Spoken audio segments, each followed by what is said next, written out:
তায়েফের প্রান্তে তিনি গিয়েছেন। মানুষ নবীজিরে চিনতে পারে নাই। পাগল পাগল বলে নবীরে পাথর মারলে নবীজির জুতা মোবারক আটকে গিয়েছে। আল্লাহর নবী বারবার জ্ঞান হারিয়ে ফেলেছে। নবীজির যখন জ্ঞান ফিরেছে আবার পাথর মেরেছে। নবীজির জ্ঞান হারায় গিয়েছে। বারবার নবীজি পাথরের আঘাত খেয়েছেন। ফেরেশতা এসে বলে, নবী আপনি এখনই বদদুয়া করেন। আল্লাহর নবী ডাক দিয়া বলেন, ইন্নী লান উবআস লাআন,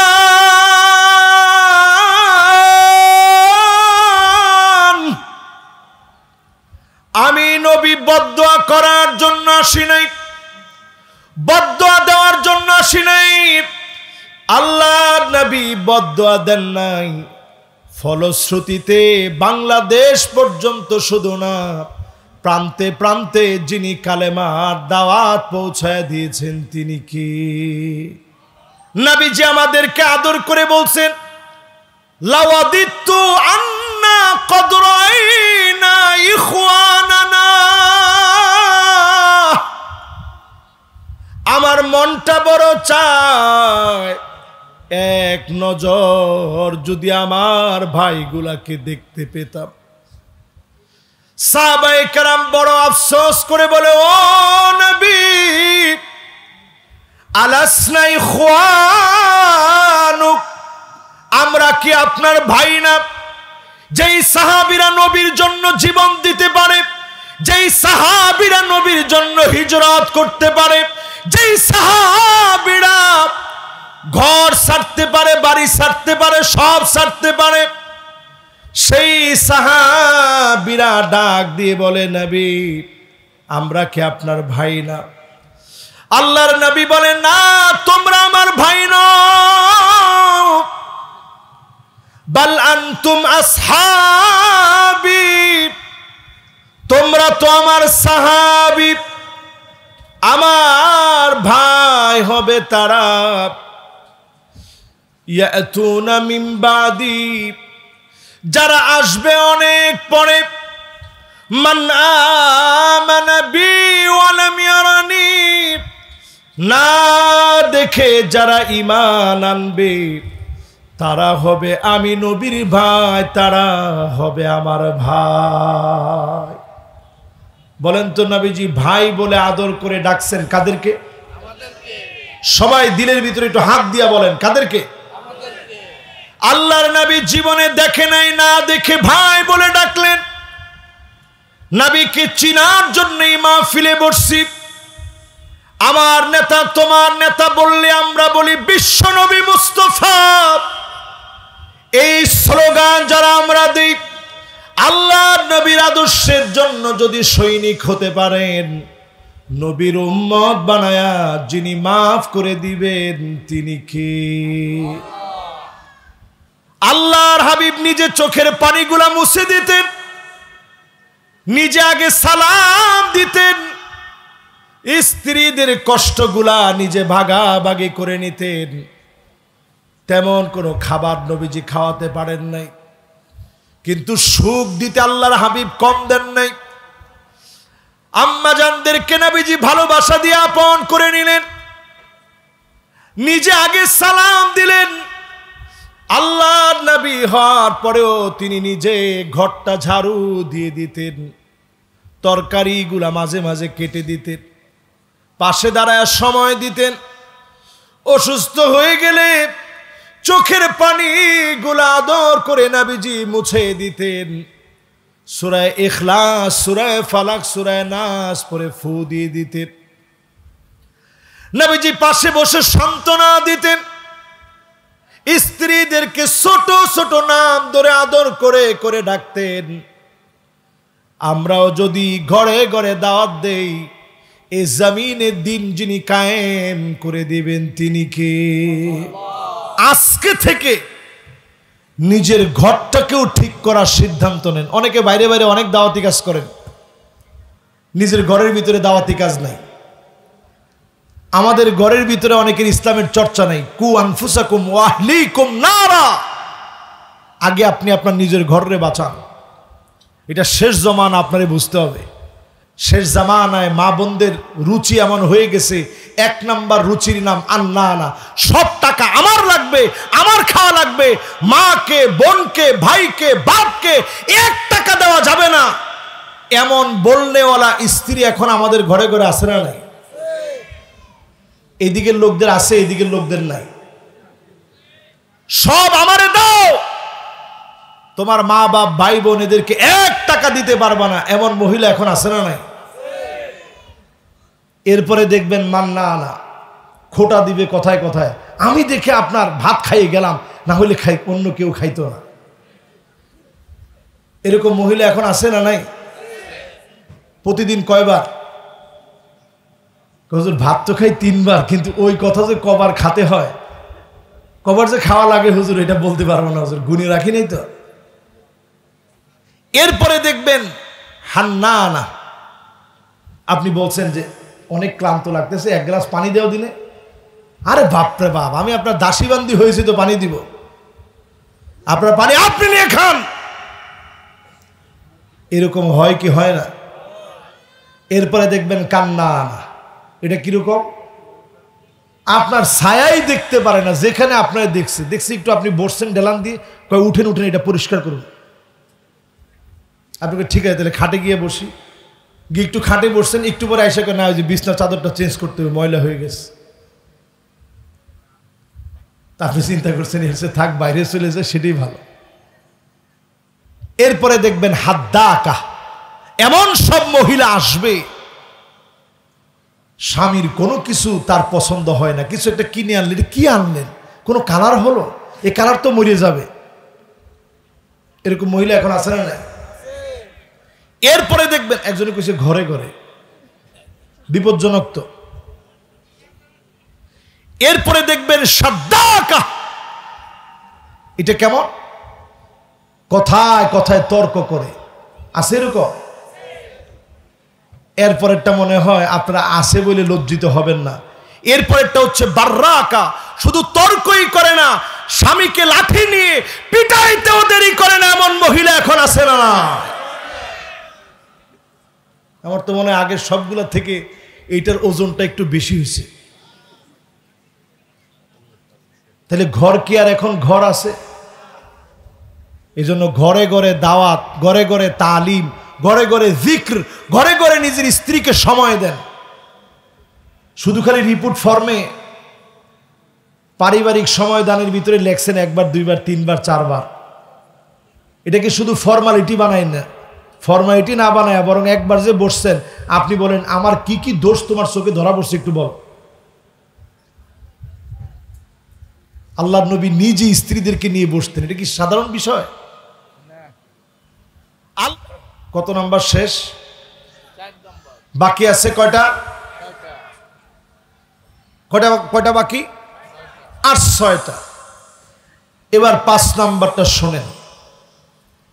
নবীজি দুনিয়াতে আসলেন, ওয়ামা আরসালনাকা ইল্লা রাহমাতাল লিল আলামিন।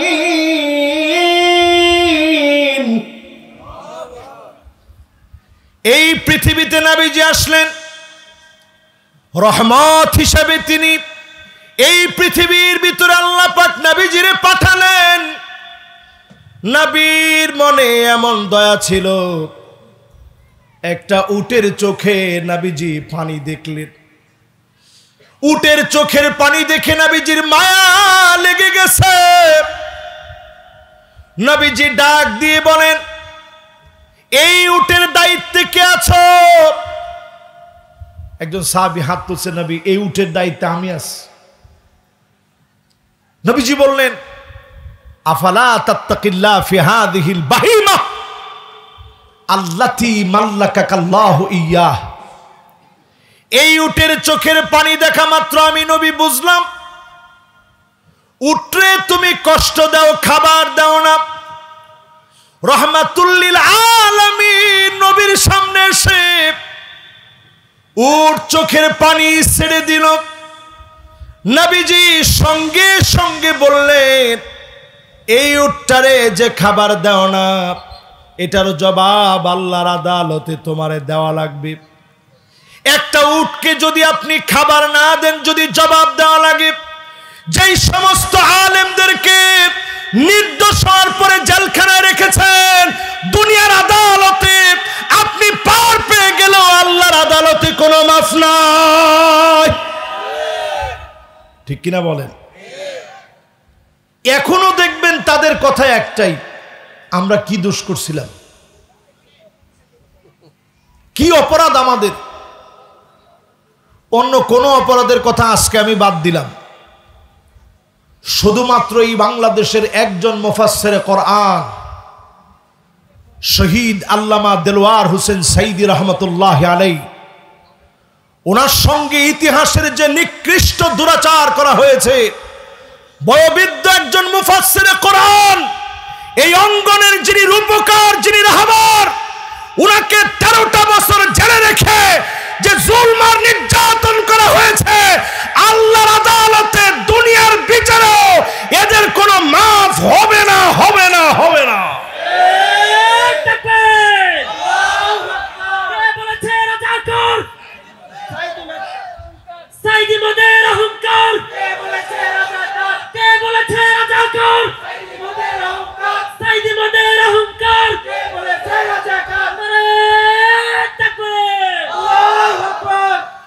এবার আপনারা আমার একটু বলেন তো দেখি, সাইদি সাহেবের ওয়াজে মানুষের দিল পরিবর্তন হতো কি হতো না? উনি শেষমেশ একটা হাসি যে দিলেন, তিনি বুঝায় দিয়ে গেলেন, জালেমেরা শুনে রাখো, আজকে হয়তো তোমরা আমারে বাঁচতে দিচ্ছ না, কিন্তু একজন মাজলুম আলেম কখনো জালেমদের জুলুম আর নির্যাতনে পড়ে, কখনো একজন মাজলুম, কখনো তার হাসি তোমরা কেড়ে নিতে পারো নাই। আল্লামা সাইদি শেষ হাসি দিয়ে বুঝায় দিলেন, জালেমরা তোমরা জুলুম করতে পারো, মাজলুমের ইমানি হিম্মতকে তোমরা কেড়ে নিতে পারো নাই, পারো নাই, পারো না। যাদেরকে ফাঁসির দিকে নিয়ে গেছে, একজনকেও টেনে হিচড়ে নিয়ে যেতে হয়নি। তিনি নিজে বলে গেছেন যে ঠিক আছে, অসুবিধা নাই, টাইম হইলে আমার ডাক দিও, আমি একটু ঘুমায় নি। ঘুম থেকে উঠে অজু বানায়া আল্লাহকে শেষবারের মতো ডেকে তারপরে ফাঁসির মঞ্চের দিকে গেছে। এই আলামতগুলো আমাদেরকে বলে দেয়, এই আলামতগুলো আমাদেরকে স্মরণ করায় দেয়, আল্লাহ নবী রহমাতুল লিল আলামিন, নবীজি শুধু দয়া করেছেন, ভালোবেসেছেন, কাফেরদেরকে মক্কা বিজয়ের সময়ও মাফ করে দিয়েছেন। এজন্য আজকের দিনেও দেখবেন তারা নির্দ্বিধায় ঘুরে বেড়ায়, আমরা প্রতিশোধ নেওয়ার জন্য হাত বাড়াই না। ঠিক কিনা বলে? এরপরে প্রিয় ভাইরা আমার, কয় নাম্বার? সবাই কন, কত নাম্বার? 5 নম্বরের পরে কত হয়?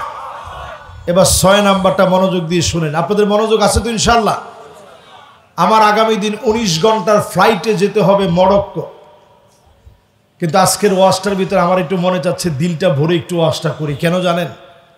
হয়তো তো পারে এটা আমার জীবনের শেষ ওয়াজ, এজন্য আজকের ওয়াজটার ভিতরে আমার মনে চাচ্ছে যে একটু রসুলের পুরা জীবনীটা সংক্ষেপে আগামী দিনের বিজয় সহ একটু বুঝাই দিয়ে যাই।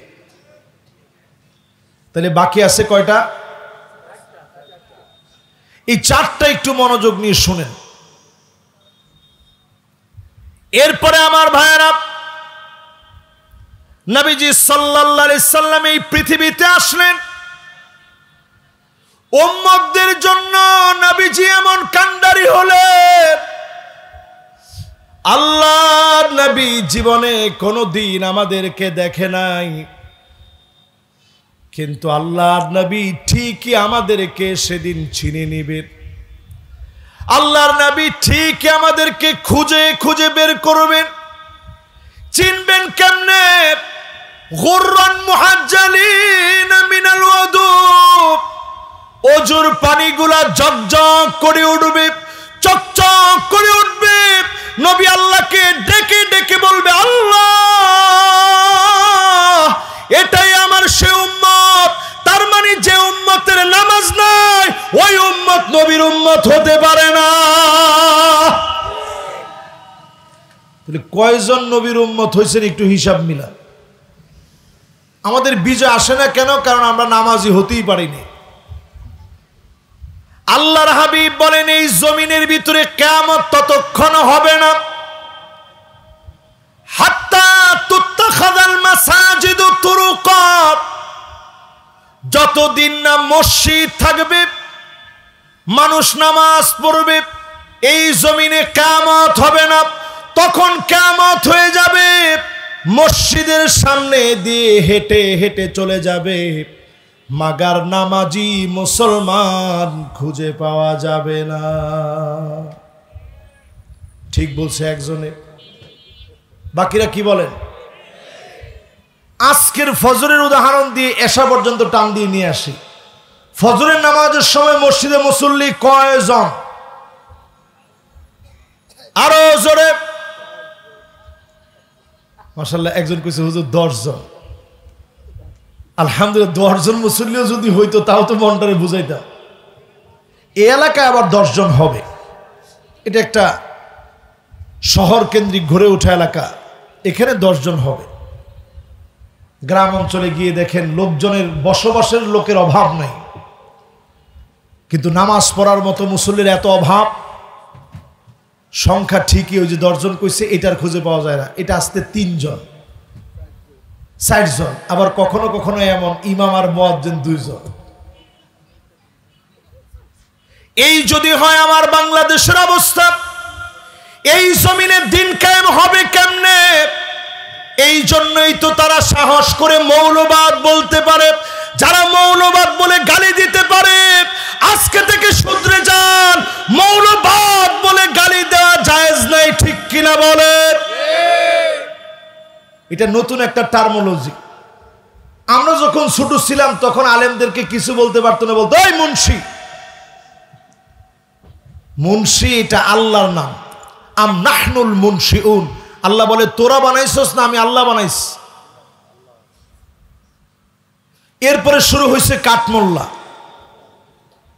এরপরে শুরু হয়েছে জঙ্গি, এরপরে মাঝে মাঝে রাজাকার, আর এখন চলে মৌলবাদ। এই সব যারা বলে পরিষ্কারভাবে বুঝবেন, যারা কোরআন হাদিসকে পছন্দ করে না, মানতে পারে না, তারাই কেবল রাজাকার মৌলবাদ বলে গালি দিতে চায়। তাহলে কয়টা গেছে? আরে 6টা গেছে নাকি? 6টা না 7টা?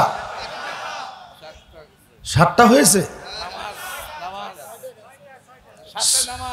হ্যাঁ, মাশাআল্লাহ, 6 পর্যন্ত গেছে, এখনো বাকি 4টা আছে, শুনতে থাকে।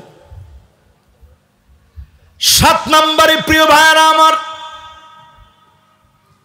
যেই নামাজের কথা বলছিলাম 7 নম্বরে, এই নামাজ যদি জামাতের সঙ্গে কায়েম করা না হয়, আমার পার্লামেন্ট থেকে যদি নামাজকে কায়েমের সিদ্ধান্ত নেয়, ঘরে ঘরে নামাজি হয়ে যাবে, এ দেশের চিত্র যিনি পাল্টায় দিবেন তিনি কে? আলহামদুলিল্লাহ, আমার এই ক্ষুদ্র জীবনে অনেক দেশ আল্লাহ তাআলা আমাকে ঘুরিয়েছে।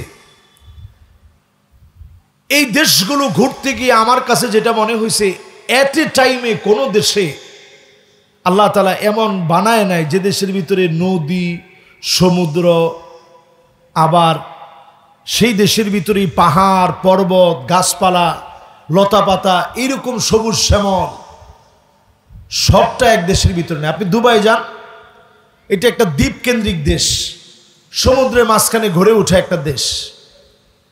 যদি সমুদ্রকে আল্লাহ অর্ডার করে ধর,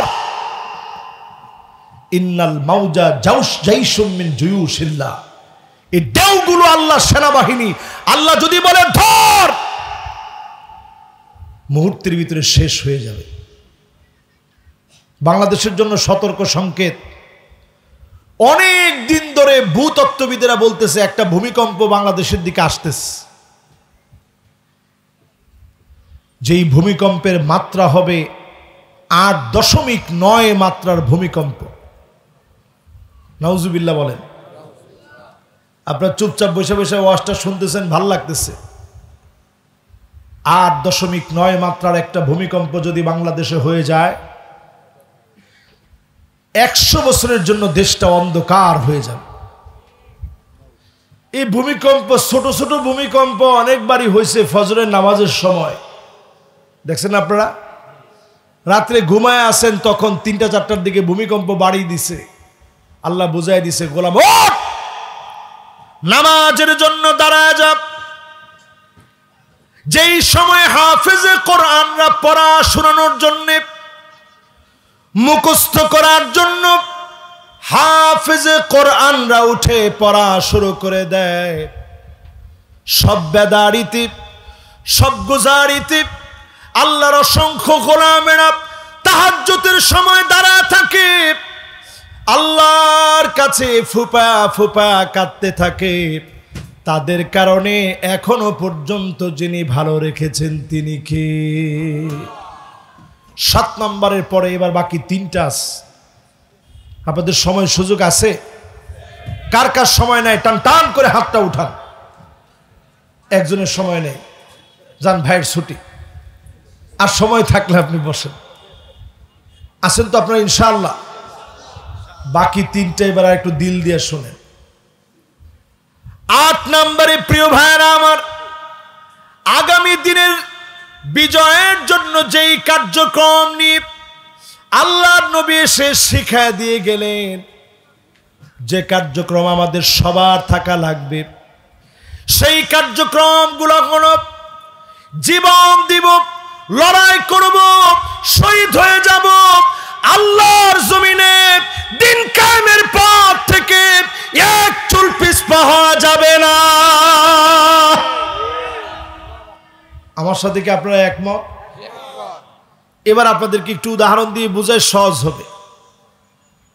সাহাবায়ে কেরামের হিম্মত কেমন ছিল। খালিদ বিন ওয়ালিদ রাদিয়াল্লাহু তাআলা আনহু আরদাহু, উনি জিহাদের জন্য গেছেন ইয়ারমুকের প্রান্তে। চতুর্দিকে কয়েকটা নদী আছে, মাঝখানের এই ইয়ারমুক আমি নিজে ঘুরছি। ওই জায়গাতে খালিদ বিন ওয়ালিদ 15 দিন সফর করে গেছে। কয়দিন সফর করে যখন গেছে, পেটে খাবার নাই। সাহাবীদেরকে নিয়ে বললেন, 15 দিন সফর করে গিয়ে খালিদ বিন ওয়ালিদ ডাক দিয়ে বলে, সাথী সঙ্গীরা শোনো, এতদিন সফর করে আসলাম, পেটের ভিতরে খাবার নাই, খুবই কষ্ট হচ্ছে আমাদের সবার, কিন্তু হিম্মত হারাবো না। 30,000 সাহাবী নিয়ে, তাবিঈদেরকে নিয়ে খালিদ বিন ওয়ালিদ জানায় দিলেন, আমরা সবাই শহীদ হয়ে যাব, কিন্তু একজন আমরা বিড়ু কাপুরুষের মতো পিছু হটব না। এই জমিন উর্বর হবে, এই জমিনে যিনি কালেমার পতাকা উড্ডীন বানায় দিবেন তিনি কে? খালিদ বিন ওয়ালিদ শুধু গিয়ে যখন ওইখানে হাজির হয়েছেন, এরই আগে রোমক সম্রাট 2,40,000 সৈন্যবাহিনী রেডি করছে মুসলমানদের সঙ্গে লড়াই করবে জন্য। 2,40,000, আর আমরা মুসলমানেরা কত? শুধু 40,000। তাহলে তারা বেশি কত? অন্য বর্ণায় পাওয়া যায় মুসলমান ছিল 26,000, তারা ছিল 2,40,000। অন্য বর্ণায় পাওয়া যায় আরেকটা বর্ণায় যে মুসলমান ছিল 30,000, তারা হচ্ছে 2,40,000। আরেকটা বর্ণায় পাওয়া যায় মুসলমান ছিল 26,000, তারা ছিল 2,40,000। তাহলে আমাদের চেয়ে বেশি না কম? এরপরেও তারা আমাদেরকে ভয় করে সেই সময়ের সবচেয়ে বড় পরাশক্তি রোমক সম্রাট চিঠি লিখছে চীনের কাছে, ওহে চীনের সম্রাট, মেহেরবানি করে আপনি কিছু সৈন্যবাহিনী পাঠান, খালিদ বিন ওয়ালিদ তার বাহিনী নিয়ে চলে আসছে, আমাদের তো বাঁচার কোনো উপায় নাই। চীনের সম্রাট উল্টা চিঠি লিখে জানায় দিছে, ইন্না কাউমান লাউ আরাদু ইয়াখলা আল জাবাল লা খালাউ। মুসলমান এমন এক জাতি, এরা যদি পাহাড়ের দিকে তাকায় বলে পাহাড় তুমি সরে দাঁড়াও, একটা মুহূর্তের ভিতরে পাহাড় সরে যাবে। আজকে বড় আফসোস, সেই মুসলমান আমরা, সারা দুনিয়াতে 2 কোটি মুসলমান আজকে মার খাচ্ছে আজকের রাত্রে। প্রিয় ভাইরা আমার, আমরা তো সেই সে জাতি যারা পাহাড়কে বললে পাহাড় দূরে সরে যাবে, ওই জাতি আজ মার খাচ্ছি, দিশে হারা হয়ে আছি। যদি মুসলমান উত্তরণের পথ খুঁজেন, ঐক্যবদ্ধ হওয়া লাগবে। নিজেদের ভিতরে ভেদাভেদ গুলো ভুলে গিয়ে এক হয়ে যদি আওয়াজ তুলতে পারেন, আগামী দিনে যিনি আমাদেরকে শক্তিশালী বানায় দিবেন তিনি কে? 8 নাম্বার শেষ, এবার আসেন কয় নাম্বার? 9 নাম্বারে প্রিয় ভাইরা আমার, প্রতিনিয়ত আল্লাহর উপরে তাওয়াক্কুল বাড়াবেন। লাউ ইয়াতাওয়াক্কালুনা আলাল্লাহি, আল্লাহর উপরে যদি হাক্কা তাওয়াক্কুলিহি, সঠিকভাবে যদি তাওয়াক্কুল করেন, একটা পাখি যেমন খালি পেটে বের হয়ে যায়, ভরা পেটে আবার যিনি ফিরে আনেন তিনি কে? আমার ভাইরা, একটু আল্লাহর উপরে তাওয়াক্কুল করেন। বাংলাদেশে আমরা সব দেখেছি, একটাবারের জন্য আপনারা ইসলাম দেখেন, একটাবারের জন্য ইসলামের দিকে আসেন, একটাবারের জন্য হিম্মত নেন, আল্লাহর উপরে তাওয়াক্কুল করেন। এদেশ সিঙ্গাপুর মুখে বলা লাগবে না, দুবাই মুখে বলা লাগবে না, এর চাইতে উন্নয়ন বাংলাদেশে হবে ইনশাআল্লাহ। বিশ্বাস হয় আপনাদের? এদেশের মানুষ আপনারা খারাপ মনে করেন, আমি আল্লাহর কসম করে বলি, বাংলাদেশের মানুষের মতো ভালো মানুষ নাই। ঠিকও কয় না, জোরে কন। আপনারা মনে করেন যে হুজুর এটা কথা হইলে আমাদের দেশের মানুষ ভালো, আমাদের দেশের মুষ্টিমেয় মানুষ ভালো, 2-1 জন খারাপ তো থাকি। যারা ভালো তাদের খবর নিয়ে দেখেন কেমন ভালো। আজকেও দেখা গেছে সামান্য একজন ভ্যান চালক 13 বড়ি স্বর্ণ পাইছে। বর্তমান স্বর্ণের দাম কি রেট? 1,80,000 টাকা। ভাইয়ের হাতে মোবাইল আছে, হিসাব বের করে ফেলছে। সর্বোচ্চ রেকর্ড এখন, আজকেও দাম বাড়ছে। 13 ভরি পাওয়ার পরেও ব্যানালা সে মনে করছে এটা তো আমার না। আপনি দেশের মানুষকে খারাপ করবেন কেমনে?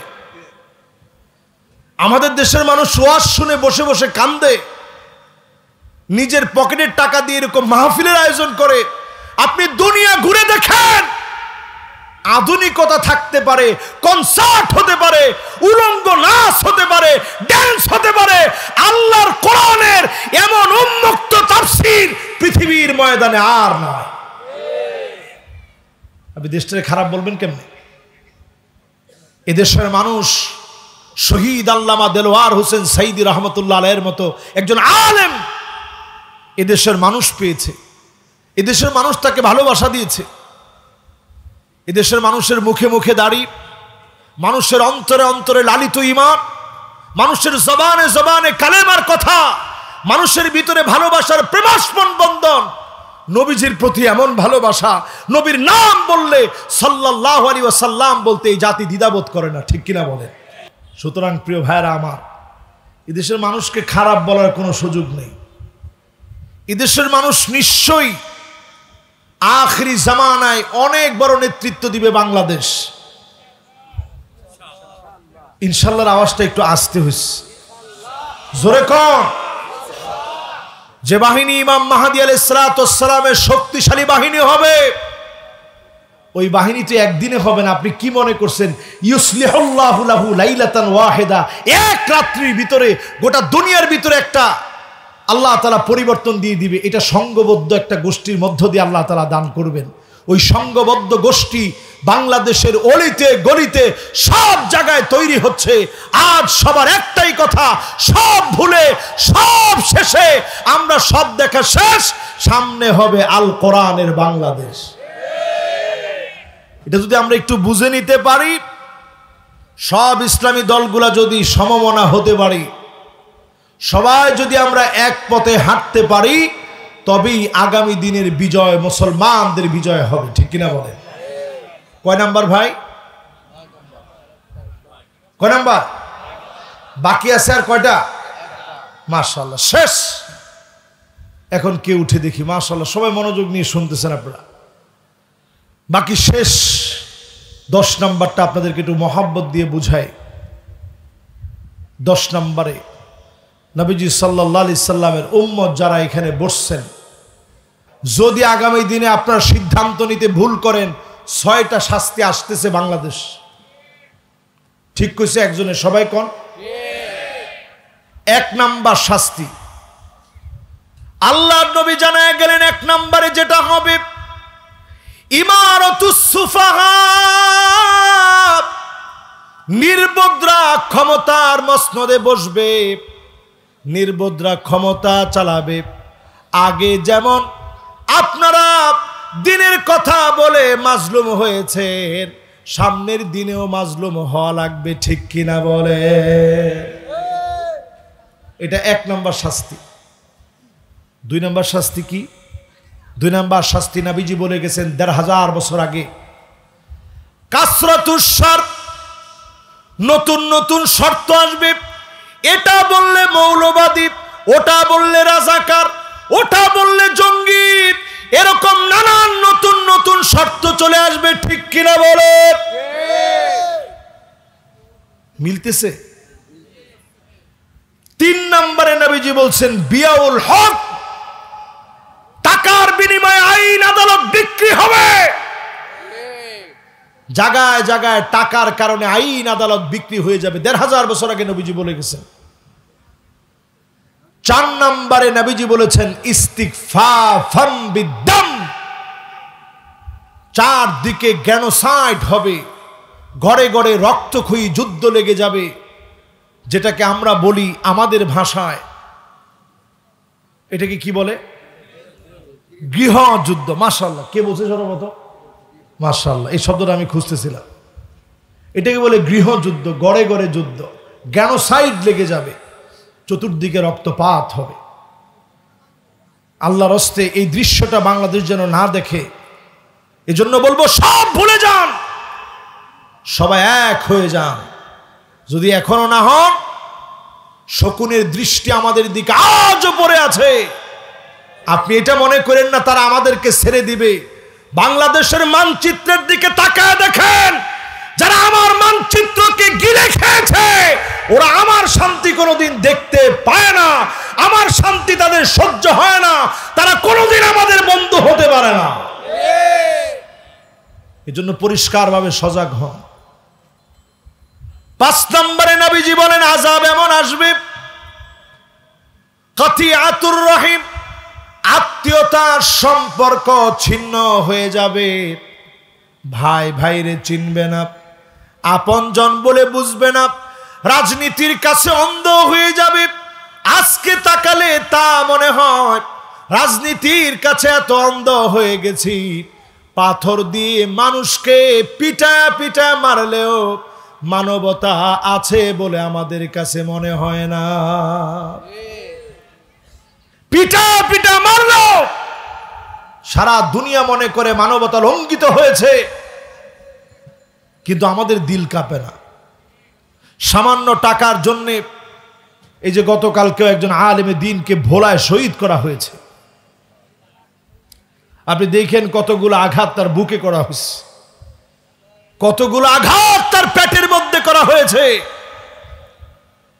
যদি এই দিনটা আপনারা দেখতে না চান, আল্লাহর কোরআনের দিকে আসেন। রবিউল আউয়াল মাসে দিন বিজয়ের সিদ্ধান্ত নেন মুসলমান। এ মাহফিলের পরে ঠান্ডা মাথায় নিজের একটু বুঝেন, আমি তো নবীর উম্মত, যে নবী আমারে না দেখে আমারে দেখার জন্য আফসোস করেছে, সে নবীর উম্মত কেমনে করে শুধু দুনিয়ার পিছনে ঘুরে? নবীজি বলছেন ওই লোকটার দিকে আল্লাহ পাক কিয়ামতের দিন তাকাবেন না, কথা বলবেন না, তার দিকে দয়া দেখাবেন না, যেই লোকটা রাজুলুন বায়া রাজুলান লা ইউবাইউহু ইল্লা দুনিয়া, শুধুমাত্র দুনিয়ার জীবনে একজনের কাছে গিয়ে বলছে আজকে থেকে নেতা আপনার বায়াত নিলাম। উদ্দেশ্য হচ্ছে শুধু দুনিয়া। উদ্দেশ্য কি? ওয়া ইল্লা লাম ইয়াফি লাহু, সহিহ বুখারীর হাদিস, সহিহ মুসলিমে আসছে, যদি খালি বাজারের পদটা দেওয়া না হয়, বাজার কমিটির উনি একটা পদ চাইছিল, নেতা বলছে আরে না, এটা তো তোরে দেওয়া যাবে না, এটা অলরেডি বিক্রি হয়ে গিয়েছে। তবে ঠিক আছে, বাজারের পদ না দিলে রাস্তার পদটা দেন, রাস্তাটা খাইয়ে ফেল দেই, কেন রাস্তাও দেওয়া যাবে না, ওইটাও টেন্ডার বাজেট পাস হয়ে গিয়েছে। তাহলে একটা কাজ করেন, অটো রিক্সার দায়িত্বটা আমারে দেই, আমারে দিয়ে দেন। না ওটাও দেওয়া হয়ে গেছে। তাহলে ময়লার দায়িত্বটা আমারে দেন, এই সিটি কর্পোরেশনের যে ময়লাগুলো আছে এগুলো আমার দায়িত্বে রাখি। না এইটাও খাওয়ার দায়িত্ব দেওয়া হয়ে গেছে। তখন লোকটা হাটে আর চিন্তা করে ওয়া ইল্লা লাম ইয়াফি লাহু, চিন্তা করে এতদিন স্লোগান দিছিল নেতা তোমার ভয় নাই, উনি কইছে আমরা আছি লাখো ভাই। কত বড় পাম্পট্টি আমাদের দেশে চলে, চিন্তা করে। আর যখনই শুধু পটটা দেওয়া না হয়, সাথে সাথেই পিছনে গিয়ে স্লোগান দেয় নেতা তোমার ভয় নাই, তোমার সাথে আর আমি নাই। ঠিক কিনা বলে? এই রাজনীতি আজকে থেকে নিজের মন থেকে মুছে ফেলে দেন। আল্লাহর হাবিব বলতেছেন এই রকম পদের জন্য যারা দল করবে, রাজনীতি করবে, আল্লাহ পাক তাদের দিকে তাকাবেন না। লা ইউকাল্লিমুহুমুল্লাহ ওয়া লা ইউযাক্কিহিম ওয়া লা ইয়ানজুরু ইলাইহিম, আল্লাহ দয়া দেখাবেন না, তাকাবেন না, মায়া দেখাবেন না। তাহলে আপনি করতেছেন কি? আল্লাহর দিকে আসেন। ষষ্ঠ নম্বর বলছিলাম যে আযাব আসবে, সে আযাবের নাম আকাল্লুহুম ফিকহান, যাদের বুঝ নাই, যাদের জ্ঞান নাই, যারা নির্বোধ, তারা জাতির ক্ষমতায় আসতে পারে যদি আপনারা ভুল করেন। ঠিকটা আর একটু আসতে কর। আমি রাসূলুল্লাহর হাদিস বলছি, এটা আমার বানানো গল্প বলি না, কোরআনের হাদিস থেকে এর বাহিরে গিয়ে একটি কথাও আমি বলার চেষ্টা করিনি। সূরা আল বাকারায় 151 নং আয়াতে কারিমার 10টি শিক্ষা আপনাদেরকে বোঝানোর চেষ্টা করেছি।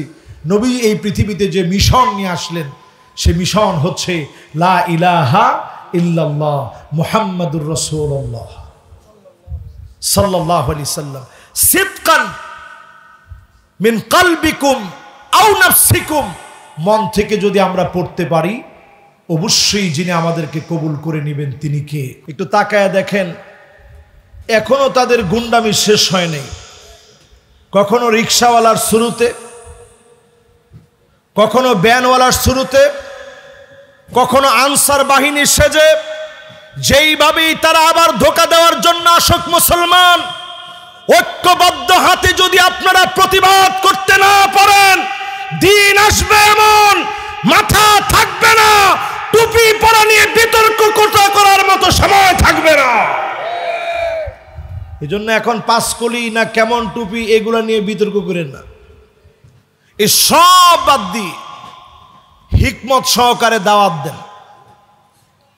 এখন সময় আসছে মুসলমানদের হিকমত সহ দাওয়াত দেওয়ার, দলিল প্রমাণ এভিডেন্স সহকারে দাওয়াত দেওয়ার। 16টা বছর ধরে আপনি তাকায় দেখেন, দিনের পর দিন জুলুম হয়েছে, আমরা ভাঙচুর চালাই নাই, দিনের পর দিন তারা অত্যাচার করেছে, নীরবে আমরা সহ্য করেছি। ঠিক কিনা বলে? হিকমত সহকারে এগুলো সব এখন জাতিকে বোঝানোর সময় আসছে। প্রিয় ভাইরা আমার, এই মাহফিলে যারা আমরা বসছি, হিকমত অনেক দামি। আল হিকমাতু দাল্লাতুল মুমিন ফামান ওয়াজাদা বিহা, আল হিকমাতু দাল্লাতুল মুমিন, হিকমত হচ্ছে মুমিনের হারানো সম্পদ। ফামান ওয়াজাদাহা ফাহুয়া হাক্কু বিহা, মুমিন যেখানে হিকমত পাবে ওইখান থেকে লুফে নিবে, উঠা নিবে। মুমিনকে আল্লাহ হিকমত দিয়ে পরিপূর্ণতার সাথে, ওই হিকমত দিয়ে মুমিনকে আল্লাহ বিজয়ী বানায় দিবে। বলেন আল্লাহু আকবার।